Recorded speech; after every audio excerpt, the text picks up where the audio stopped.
Hello everyone, I'm Dr. Miller and I'm one half of the Complete Sentence Super Team for English 321 Sentences, Grammar, and Style for this semester. You'll be hearing from Dr. Melancon in the second video, but let me take this opportunity to welcome you all to this class and to the experience of learning standard English grammar and style. I do want to say, however, right here at the very beginning, that the purpose and the objective of this class is not to make you the grammar police for your friends, your family, and other people. Instead, we want to study together over the next 14 weeks how the English language works. Because if we can understand how the language works on the grammatical level, on the sentence level, then we can begin to make the language work for us. You can begin, as writers and readers, to begin to construct texts that are effective and meaningful for you. So, if you'll commit yourself to careful study over the next 14 weeks, Dr. Melancon and I will walk you through some of those basic building blocks. Now, this is the first of 4 short introductory videos that we've designed for this course. These 4 short videos are going to be introducing you to 4 concepts that we're going to come back to again and again over the course of the next 14 weeks. I'm going to begin by walking you through an introduction to the parts of speech. Now, when we use the phrase parts of speech, we simply mean the terms that we apply to the basic building blocks of grammar. So these parts of speech are unique in the sense that they exist in relationship to each other. So one of the concepts that we're going to keep coming back to again and again in this course is the idea of relationships. How are the words related to the other words in the sentence?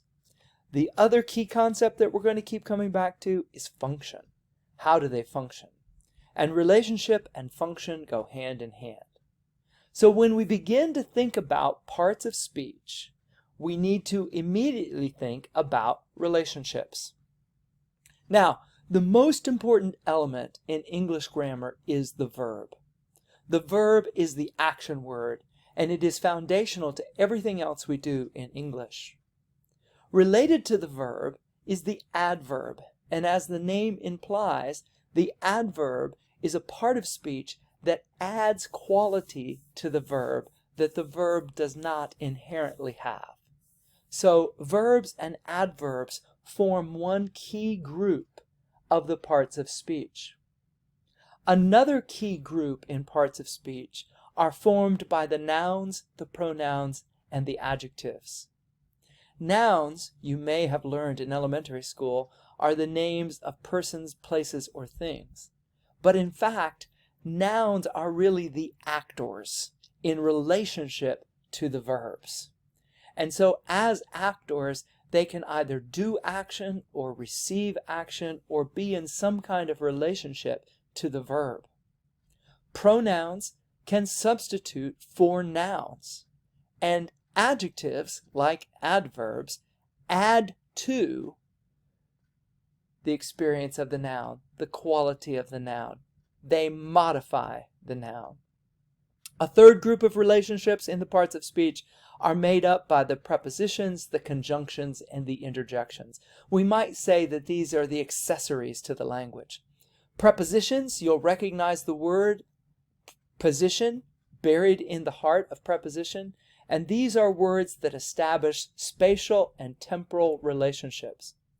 Conjunctions join things together, either in equal relationships or in unequal relationships. And interjections throw themselves into a grammatical structure and attempt to break it apart. So it really is all about relationships. And these are the 8 building blocks, the 8 parts of speech that we're going to come back to again and again. But you might be saying, what about the articles? What about things like a, an, and the? What about participles? What about gerunds?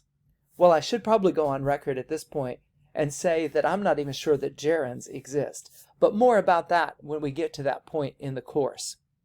But articles, participles, gerunds, whatever we think about them, are all going to be functions of various parts of speech. So, if we think about the parts of speech, we think about the 8 building blocks that can be divided into these 3 categories: actions, actors, and accessories. Now, in the second video, Dr. Melancon is going to talk a little bit more about how words can slip and slide among these categories based on how they actually function in a particular sentence in relationship to the other words.